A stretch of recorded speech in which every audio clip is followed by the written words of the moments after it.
দেশের বাইরে আমার কোনো ঠিকানা নেই, এটাই হলো আমার ঠিকানা। এই দেশ, এই দেশের মাটি, মানুষই আমার সব কিছু। অনেক দিন আপনারা দেখেছেন যে পরিবার থেকে আমরা দূরে রয়েছি,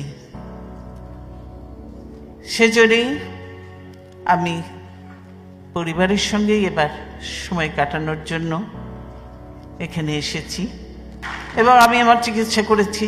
আল্লাহর রহমতে আমি ভালো আছি, সুস্থ আছি। এবং যদিও পরিবার তো বহুদিন পরে দেখা, কাজে তারা ছাড়তে চায় না, আরও থাকতে বলে। কিন্তু আপনারা প্রত্যেকে জানেন যে দেশের কি অবস্থা, এবং এই মুহূর্তে আমাকে দেশে যাওয়াটাও প্রয়োজন, সেজন্যই আমাকে যেতেই হবে।